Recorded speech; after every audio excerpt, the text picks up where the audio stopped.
vir aqui palestrar. Hoje é a pedido da Vandeca. O tema que nós trazemos hoje, do capítulo 13, convidar os pobres e estropiados. Eu vou ler para vocês, para que depois a gente possa falar a respeito desse tema. Eu acho muito louvável a atitude dessa casa de aproveitar as palestras para fazer o estudo do Livro dos Espíritos. Cada palestra, cada tema, cada colocação, cada pequeno item, a gente poder estudar, porque a gente toma conhecimento a respeito do Evangelho segundo o Espiritismo, que sempre é muito pouco estudado. Convidar os pobres e estropiados.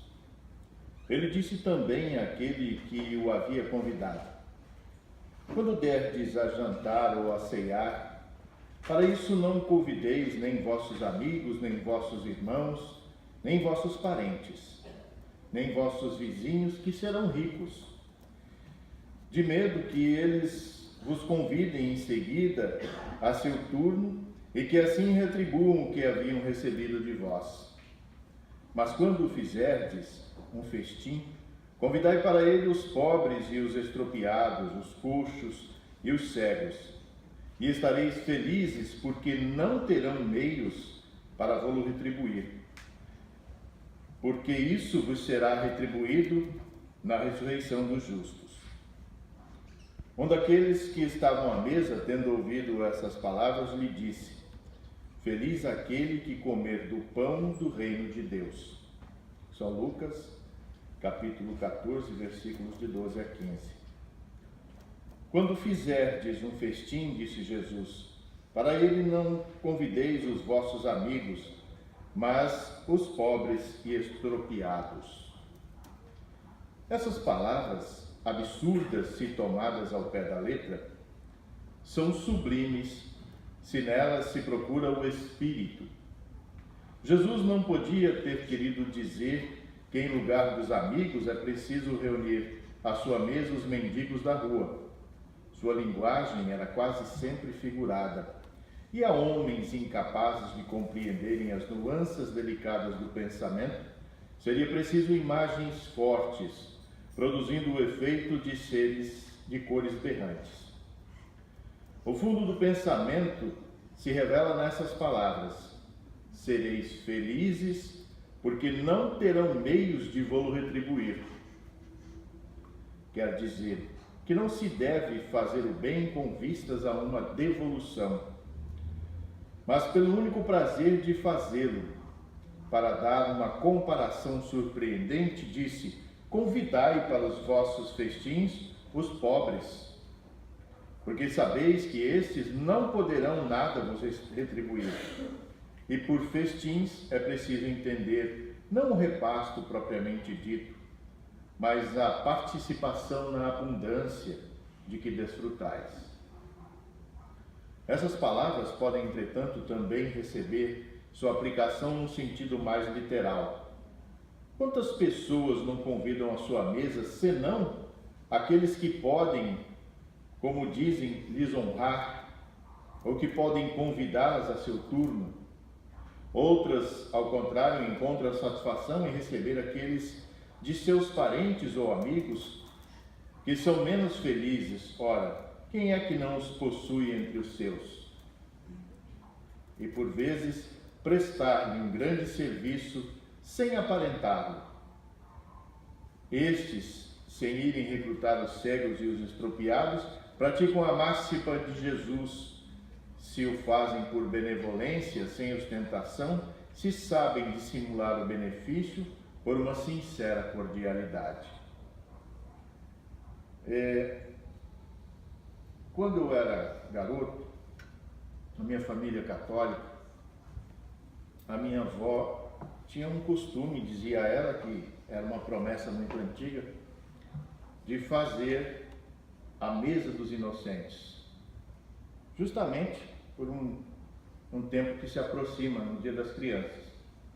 Então, sempre ela fazia aquela festa, que um almoço, geralmente, no Dia das Crianças, e mandava convidar aquela criançada, que eu vou te falar uma coisa, ô molecada atentada. A casa parecia, sabe, o jardim zoológico, sabe, um monte de macaco no meio, a bagunça só. E por muito tempo eu não entendi aquilo. Dizia minha avó que era uma promessa. Tá certo, o motivo. Só que hoje eu fico analisando o que nós tiramos daquele exemplo.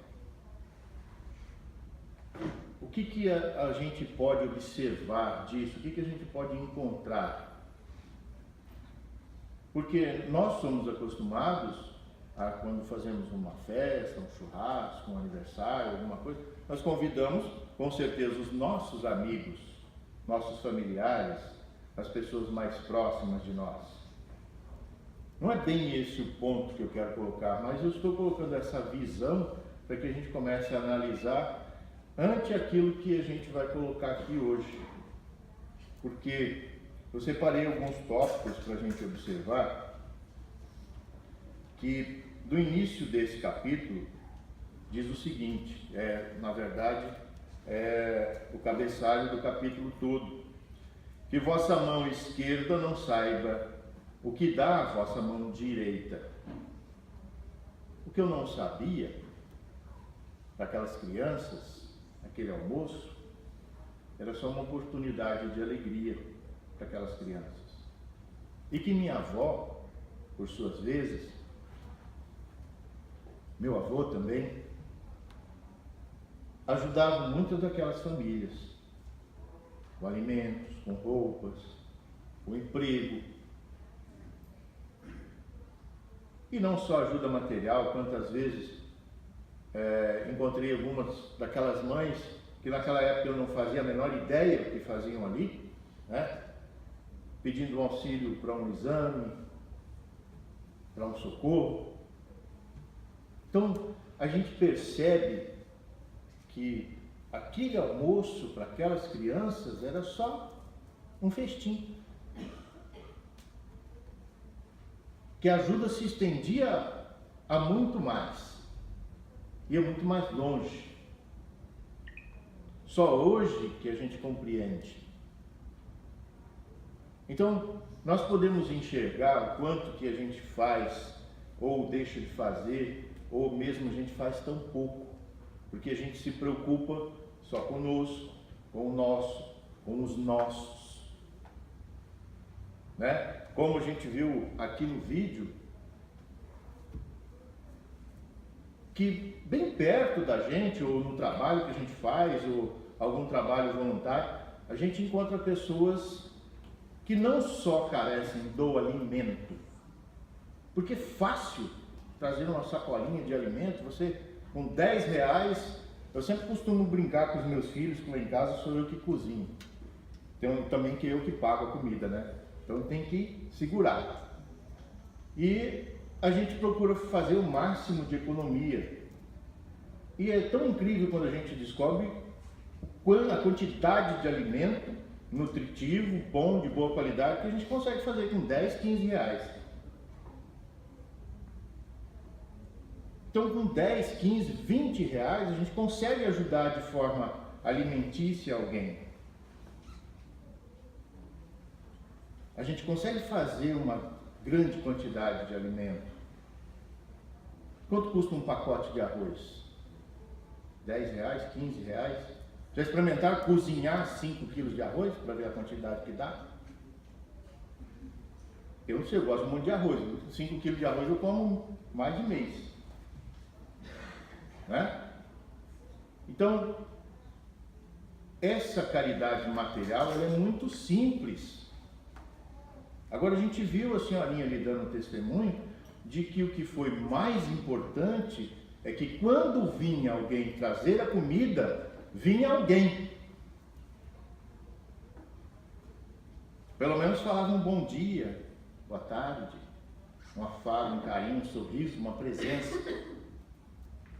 E se a gente olha no contexto do nosso mundo hoje tão tumultuado, e todo mundo escondido de repente atrás de uma tela,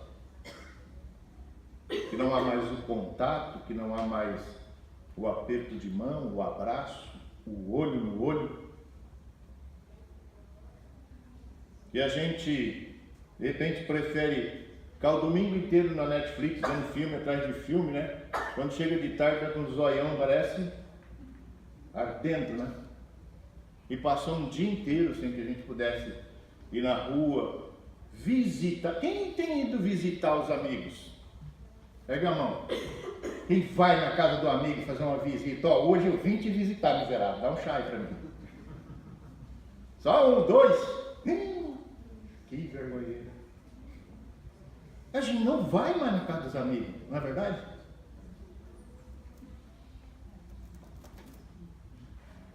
A gente não aperta a mão e fala: que satisfação de te ver, meu amigo, legal. E eu vou confessar, eu não vou mesmo na casa dos amigos. Eu tenho um amigo que sempre está lá em casa enchendo o saco, mas aquele eu sei que é meu amigo, não sei se ele está aqui, onde eu passo. Não veio. A gente perdeu esse contexto. Aí o que a gente faz? A gente fica lá no Face, nas redes sociais, né? Mandando umas alfinetadas: eu vou votar no fulano, eu vou votar no cicano. Sem vergonha, você votou no outro. Né? Manda um videozinho pelo Zap, acho que está tudo bem. Bom dia, aquele monte de bichinho.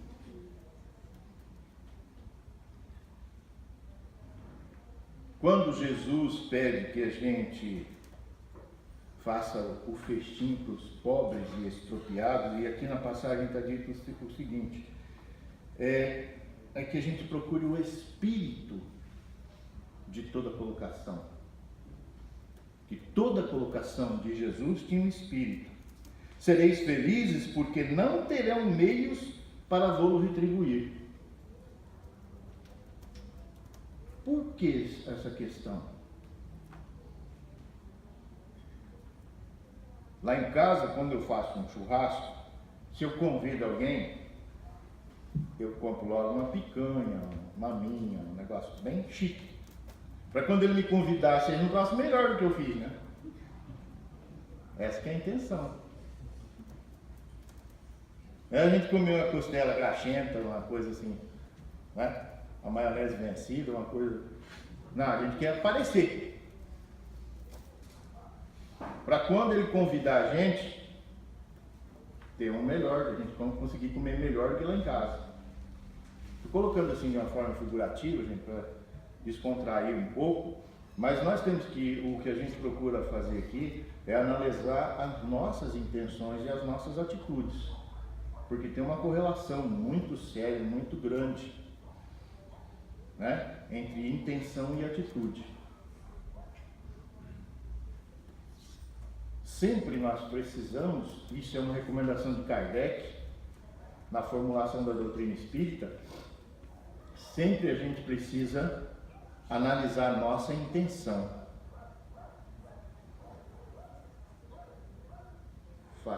Fazei sempre ao teu próximo aquilo que você gostaria que fizessem a você. Vamos voltar lá na visita da casa do amigo. Não sei se vocês se lembram, alguém que tem assim, perto da minha idade, de 25, 30 anos, tá indo o quê?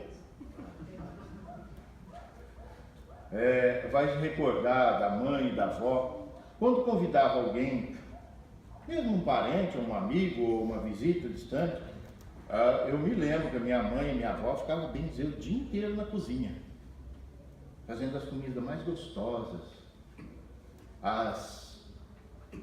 os doces mais requintados, mais bonitos, né? Às vezes não era nem tão bom. Minha avó fazia um pudim que era uma miséria, mas era bonito.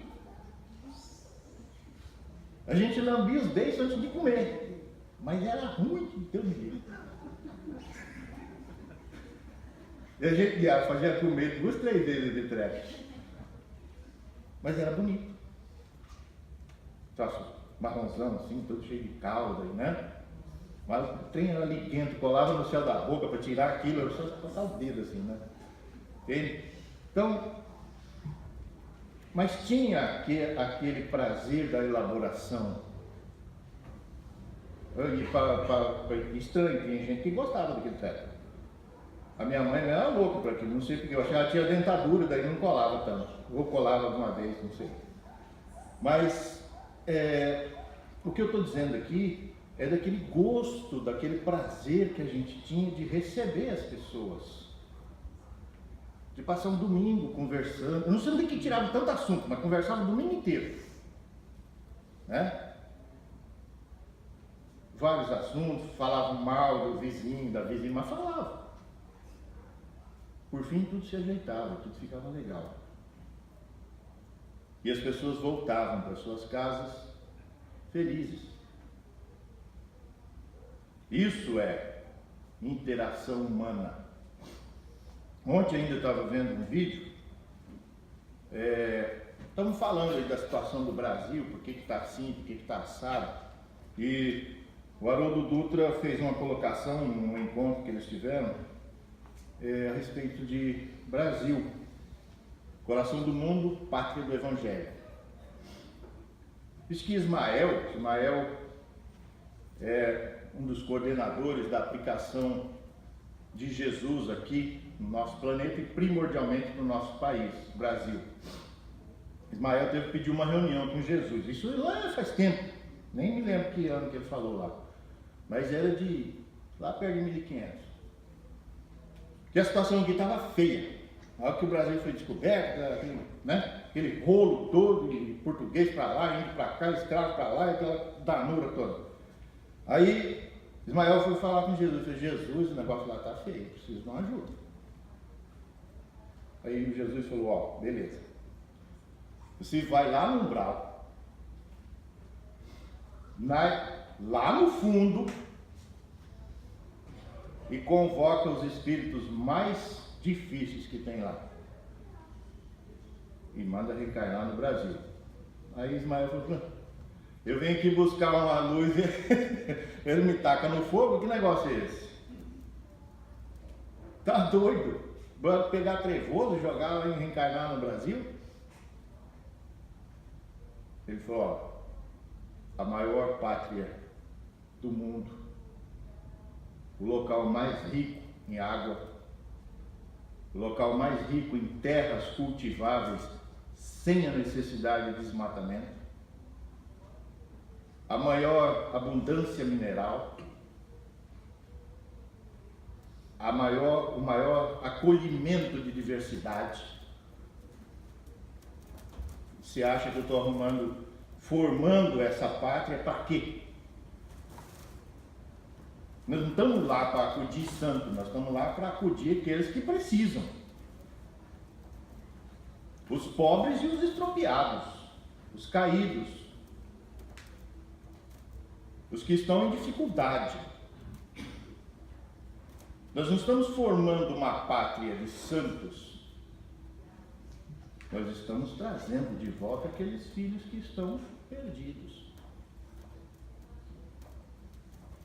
Só aí que eu fui entender o contexto que nós estamos vivendo. Se Ismael fez isso mesmo, nós estamos lascados, né? Eu, com certeza fez a ordem de Jesus, não se discute, né? Mas Jesus, quando esteve aqui, foi interpelado: pô, você só vive no meio das prostitutas, dos publicanos, dos malucos aí, dos doentes. O que está querendo aqui? Vem dizer que é o Salvador? Eu não vim aqui atrás de são, vim atrás dos doentes. Jesus não esteve aqui atrás daqueles que já tinham consciência, que já tinham uma determinada evolução. Jesus veio aqui trazer esse pessoalzinho que está caído para cima.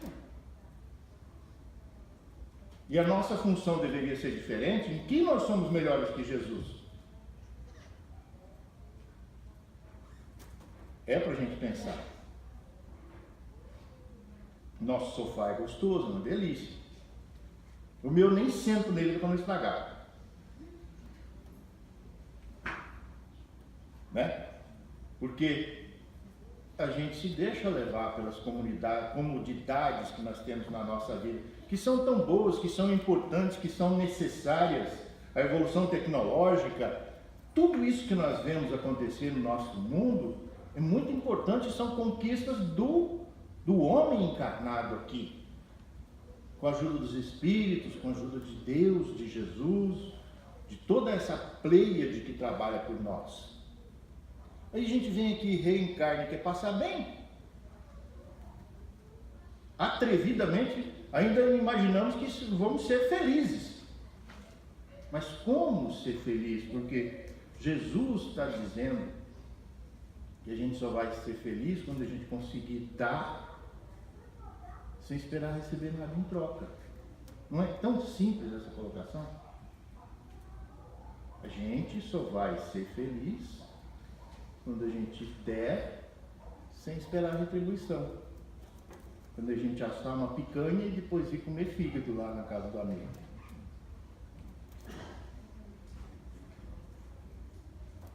Porque não interessa o que nós façamos. Porque nós, muitas vezes, somos muito melindrosos assim, com relação às nossas relações. Né? A pessoa fala, ou faz uma crítica, ou dá uma bronca que a gente está fazendo alguma coisa errada, e a gente se melinda. Ah, que isso, como é que fala assim comigo? Como que se atreve a me chamar a atenção dessa forma? Por quê? Porque nós ainda estamos carregados desse sentimento que Jesus pede que a gente deixe de lado. E que é tão puro e simplesmente sentimento. Se chama orgulho. E nós temos dentro de nós, na nossa mente, no nosso coração, à nossa disposição, um monte de espíritos querendo nos ajudar, tantos sentimentos maravilhosos. Eu estava aqui falando do pudim da minha avó, com certeza vocês ficaram com água na boca, né? Antes de eu falar que era ruim. Por quê?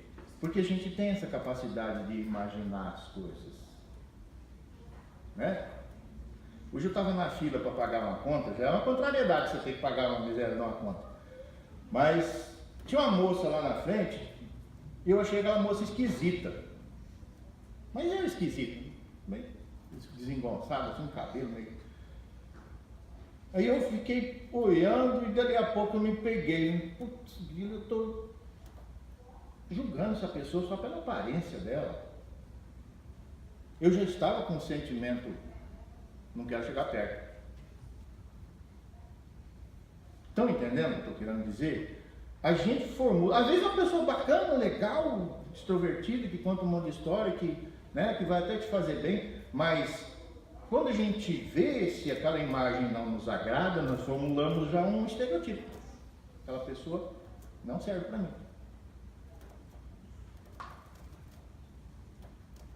Por quê? Porque a gente julga de forma visual. A gente olha assim, que a característica não é do meu agrado, não me serve. Tinha um cara que queria um emprego muito bom, uma empresa grande. E aí ele foi na entrevista de emprego. Chegou lá, ele passou por uma pessoa que estava fazendo a limpeza no corredor. Passou, e o escritório do chefão lá era envidraçado, assim, vivia todo mundo trabalhando. Sabe o que esse cara que fica vultuzando os funcionários, olhando quem está trabalhando, quem não está? O cara passou, nem deu confiança para aquele contínuo lá, e chegou e sentou. Aí ele...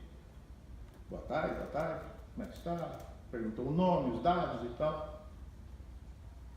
Aí ele, fazendo as entrevistas, as perguntas ali, ele falou: você conhece bem essa empresa que você quer trabalhar? Sim. Como é meu nome? Ah, fulano de tal. E o nome do contínuo? Pergunta besta, né? Mas eu vou saber o nome do contínuo, não sei se mais é mais saber o nome do dono, da pessoa que estava entrevistando ele. Aí ele disse para ele: olha, O contínuo já saiu, que eu vi. O senhor volta amanhã para a gente continuar essa entrevista. Agora eu tenho outras coisas para fazer. E o cara saiu, não deu bola com o negócio de contínuo, né? Ele foi embora. No outro dia, na hora marcada, ele voltou. E o cara, como é que é meu nome? Ah, o seu nome é fulano de tal. E do contínuo? Ele falou, forçou de novo. Esqueci de perguntar o nome do miserável. Falei, então o senhor volta amanhã. No outro dia o contínuo faltou. Não vou conseguir esse emprego mesmo, né? E ele ficou procurando. E aí ia passando uma pessoa e ele perguntou, escuta, como é que é o nome daquele contínuo que tem aqui? Ah, você está querendo pegar um emprego também, né? O cara fazia a pergunta para todo mundo, qual que é a moral da história. A gente sempre esquece de prestar atenção nos mínimos detalhes ou nas pessoas mais humildes. Eu não sei se o cara conseguiu emprego, tomara que não. Mas ninguém presta atenção nessas pessoas. Ninguém sabe o nome do lixeiro que você conhece pela cara, mas passa todo o tempo. Alguém sabe o nome do carteiro que leva a carta na sua casa? Meu Deus, a coisa está fraca aqui hoje, só um. Do cara que faz a leitura da luz, da água. O cara que entrega a pizza, garanto que vocês sabem. Também não? Então, gente, uma das coisas que eu vou passar para vocês aqui hoje, não tem muito a ver com o tema, mas é uma coisa importante para a gente começar a desenvolver essa questão do nosso relacionamento com as pessoas que estão ao nosso lado. A melhor coisa que você ouve na sua vida é o quê? Quem sabe me responder? Qual a palavra mais linda que você pode escutar? É o seu nome.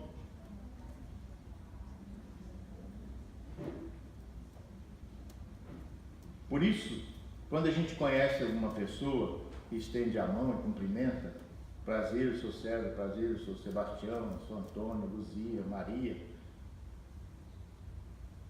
Repita pelo menos 3 vezes, para que você grave, para que essa pessoa ouça. Façam isso para vocês verem uma coisa. Experimentem fazer isso. Mas não deixem para lá. Prestem atenção na repercussão, no que a pessoa sente, como a pessoa te olha.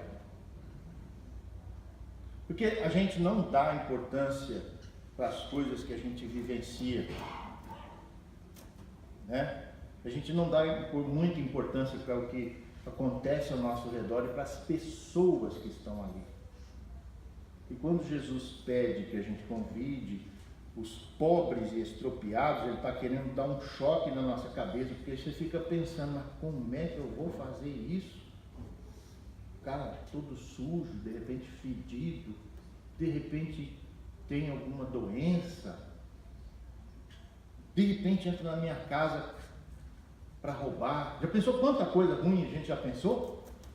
De um pobre estropiado? Que às vezes é assim, um doente, uma pessoa que não tem a capacidade de reagir, porque a vida já judiou tanto, as pessoas já chutaram tanto.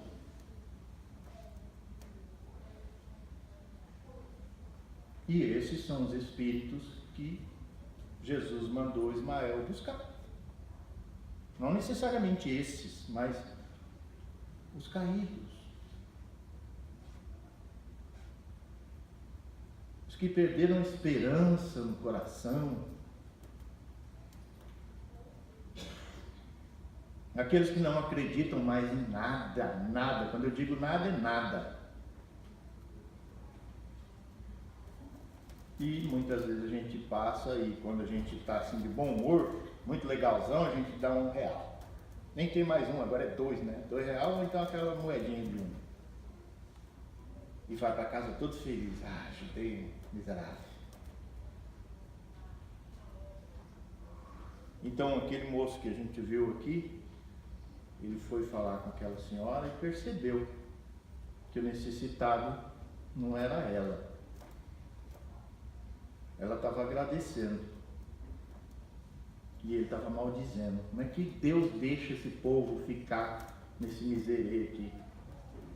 Agora nós estamos aqui num planeta de provas e expiações, que claro, todos nós temos o nosso quinhão, as nossas dificuldades, as coisas que nós temos que provar e que expiar. Nós temos as nossas dificuldades.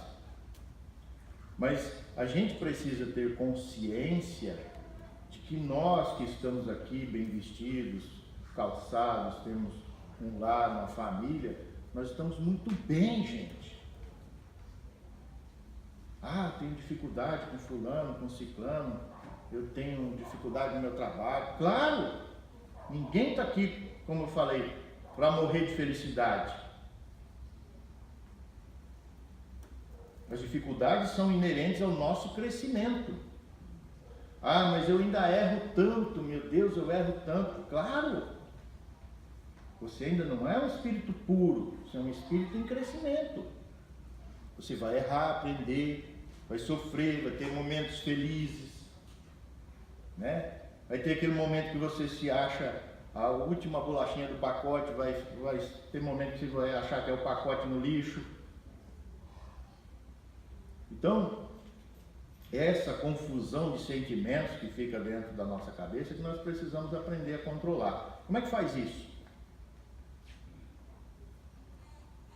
Como que a gente faz isso? Primeiro, está todo mundo no caminho certo aqui. Vieram no centro, ver uma palestra, tomar um passe, equilibrar o corpo físico.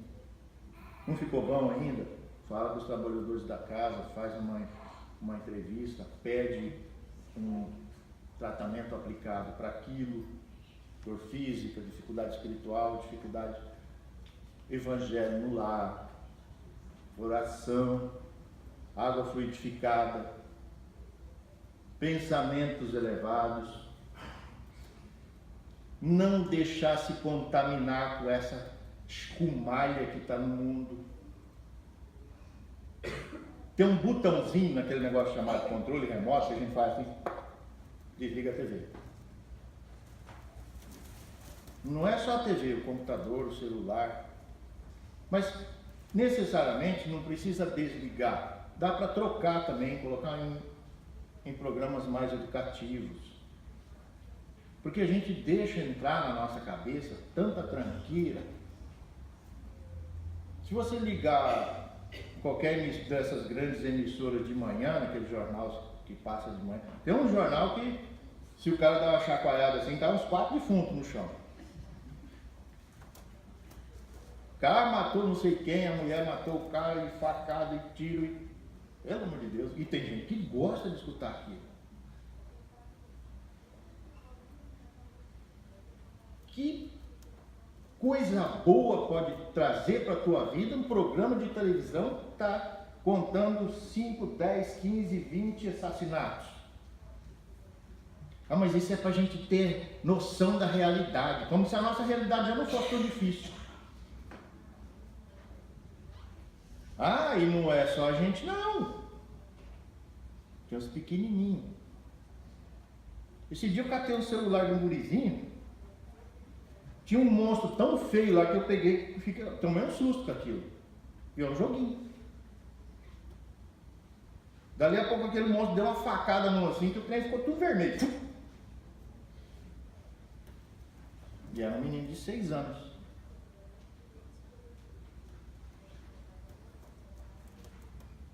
E o pai e a mãe batendo um papo ali, vendo outra televisão, um grudado no celular também, assim.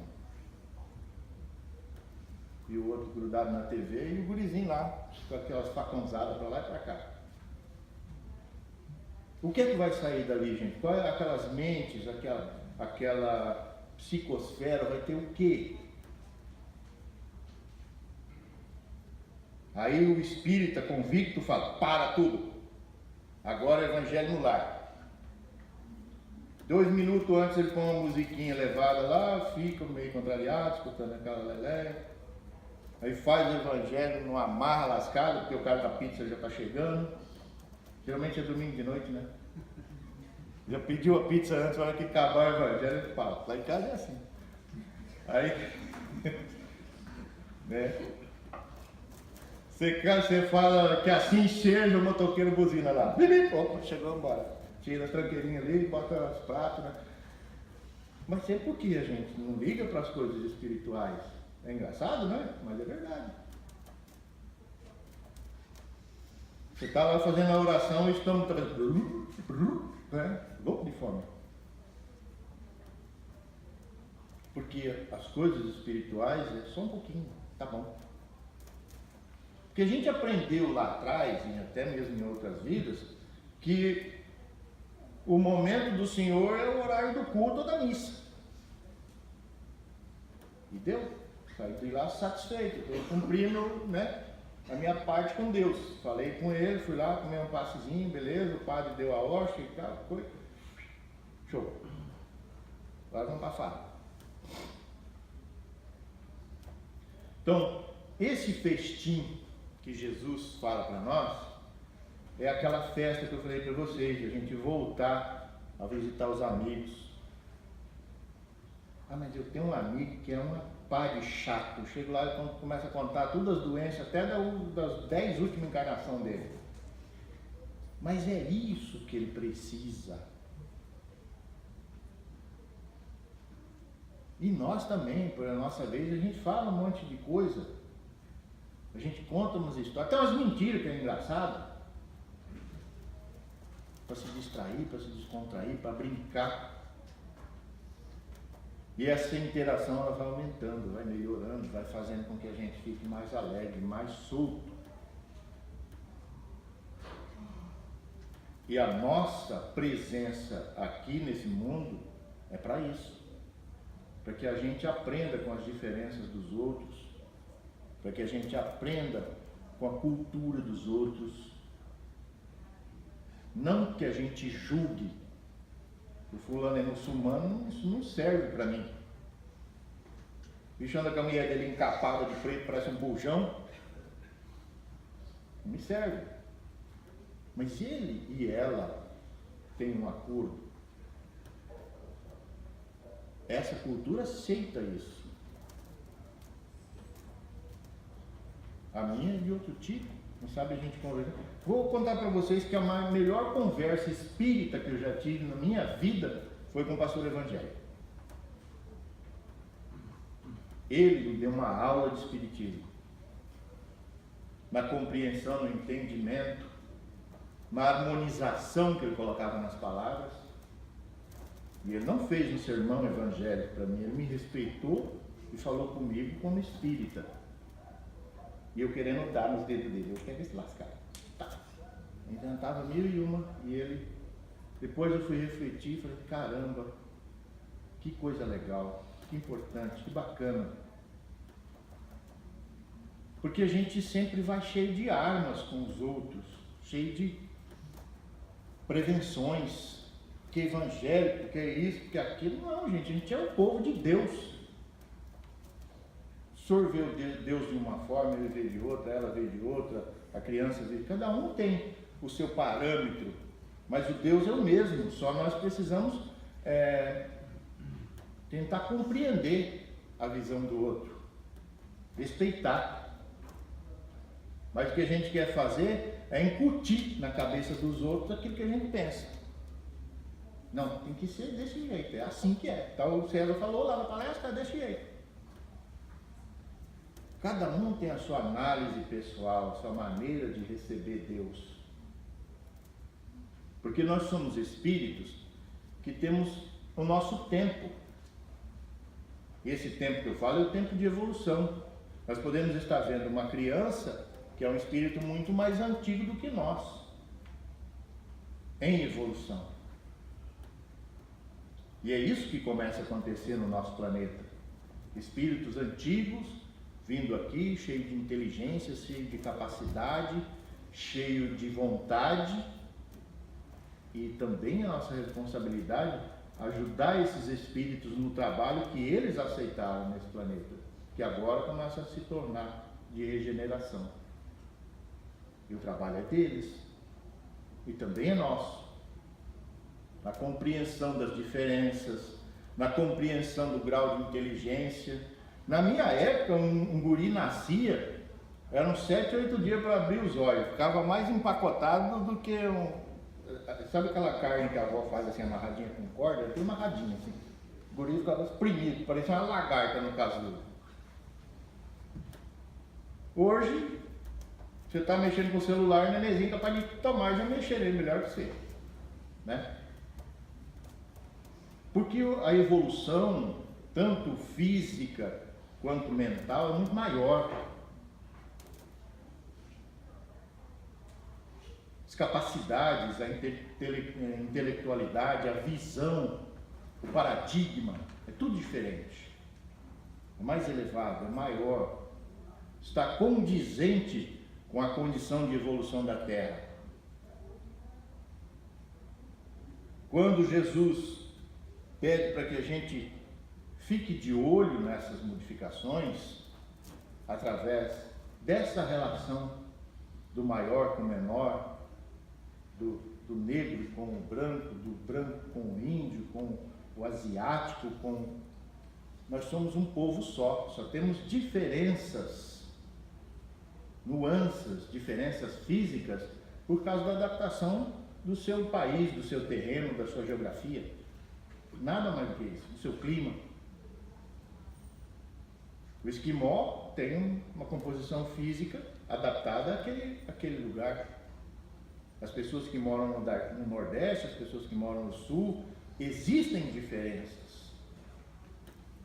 Nós é que precisamos nos adaptar e temos essa capacidade. Pela nossa inteligência, pela nossa versatilidade, pelas nossas competências. Então a questão primordial, eu já fugi um pouquinho do tema, fiz uma colinha que nem olhei para ela, porque eu acho que os espíritos queriam passar coisas diferentes para vocês. Mas, falando na questão da competência do nosso crescimento, nós temos uma responsabilidade muito grande, que é o estudo. O estudo quem é espírita de verdade, quem se arvora em ser espírita, que não é fácil, viu, gente? Porque a gente adquire compreensões que em outras religiões nós não conseguimos. Não estou falando mal das outras religiões, eu estou dizendo daquilo que desperta dentro da gente. Uma coisa que eu achei muito importante, que isso para mim, eu vou falar o meu testemunho pessoal, foi muito importante, de eu ter conhecimento de que não existe a condenação eterna pelo fogo do inferno, o diabo, a coisa. Já não tinha diabo, para mim já foi uma beleza, porque eu já imaginava que eu ia chegar, morrer já, pá, no colo do diabo, não? Vocês riram, né? Mas quando eu descobri que ele não existia, eu falei, e agora? Como é que eu vou? Mas a única condenação que nós temos é de um dia, não sei quanto tempo, nós sermos felizes. Elevados ao ponto de sermos felizes. Pelo trabalho, pela abnegação, pela ajuda ao próximo, por tudo isso que Jesus ensina. Já pensou na cena? Você ajudando o próximo, trabalhando. Quem viu lá o filme Nosso Lar? Trabalhando igual um cavalo, de dia à noite. E feliz por causa disso. Imaginaram a cena? Brincadeira. Mas é disso que a gente está tentando chegar, no nosso âmago, no nosso coração, na essência do Espírito. Que o Espírito é de Deus. Então vamos fazer uma conta matemática. Se nós somos de Deus, nós somos o quê? Treva. Pergunto para qualquer um de vocês aqui, quem é pai e mãe aqui? Levanta o braço. Uma perguntinha básica. Você tem seu filho, né? Seu filho é peralta, danado, sapeca, cresce, faz uma coisa meio esquisita, lá meio difícil, não se arrepende, você vai pegar um moleque e tacar no inferno? carcar e lá para lá, vai para lá. Vai? Imagina Deus. Então, uma discrepância muito grande. Se nós que somos assim tão cheios de defeitos, muitas vezes nós temos defeitos piores que do nosso filho, que a gente não conta, claro, né? Ixi, é uma mulherada cutucando os maridos, tá vendo? Né? A gente não conta, isso é íntimo. Mas aí, nós vamos condenar o outro que às vezes erra menos do que nós, sendo um filho querido, amado, que a gente esperou tanto, que a gente trabalhou tanto, que a gente sempre quis dar o melhor, errou, fez coisa errada, né? Vai na porta de uma penitenciária e pergunta para uma mãe, para um pai, se está certo, se ela gosta de ver o filho dela lá. Na maioria das vezes é um criminoso. Pode ter feito as piores coisas, mas para o pai, para a mãe, isso é irrelevante. Na sua consciência ela sabe que é errado e que tem outro pai e outra mãe talvez chorando a morte de um filho. Mas para Deus, o que foi e aquele que está na penitenciária é filho. E ele ama da mesma forma. Já pensaram nisso? Então, vejam a grandeza de onde a gente pode chegar em questão de amor. Se os nossos aqui a gente ama tanto, é fácil amar o nosso irmão. Basta a gente querer conhecer, se inteirar, relevar os defeitos, ter paciência, tolerância. E tudo vai ser uma festa.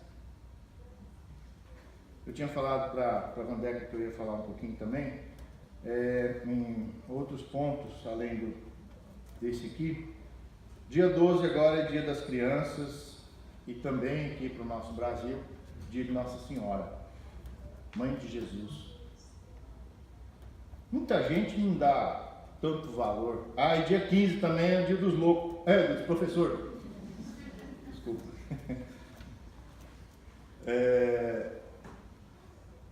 A gente ia falar um pouquinho da Mãe de Jesus. Um exemplo de amor, de abnegação, de tolerância. E vou puxar um pouquinho lá de caridade. Uma mãe que trouxe um filho para esse mundo e doou ele para o mundo. Você dava o seu? Não, né? Pois é. Né? Ela deu o seu. Meio na amarra, mas deu. Mas soube ser tolerante, abnegada, cumprir com ele essa missão tão amorosa, fazer com que as pessoas, depois no trabalho, junto com os apóstolos, na casa do caminho, em tudo, uma rede assim de caridade, de amor muito profunda. Infelizmente a história de Maria não é tão contada, mas eu li um livro, eu não sei se isso foi verdade, se isso aconteceu de fato, mas os romanos enviaram umas pessoas para acompanhar. Quando eles tomaram conhecimento do movimento de Jesus, mandaram uns camaradas para ficar de olho nele. Isso era para vigiar e para saber a relação do povo judeu com Jesus e os acontecimentos ali naquela época. E esse livro é um relato desses romanos em espírito, tá? Falando o que aconteceu e as impressões dele. E o que me chamou a atenção foi as impressões deles acerca de Maria. Teve o antes, teve depois, o durante, teve depois.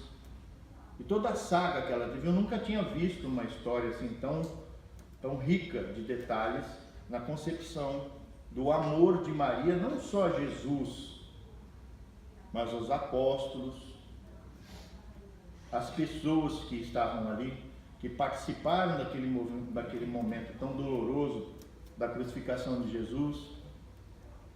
né? E numa passagem, ela consolava outras pessoas. Com que então ela tinha tomado consciência da missão de Jesus e o que de fato era Jesus para esse planeta. Então, debalde, toda a dor dela, ela ainda consolava outras pessoas. Para ver a abrangência do amor de uma mãe, não só pelo seu filho, mas por toda a comunidade. Fica aí a nossa reflexão. Eu agradeço muito a paciência de vocês, peço perdão pelas brincadeiras e peço que Deus ilumine a cada um de nós nesses dias tão conturbados e que a nossa consciência esteja sempre focada em todas as atitudes que nós tenhamos no modelo de Jesus. E nessa semana, um pouquinho também, nesse modelo de mãe. E parabéns pelo Dia dos professores. Obrigado.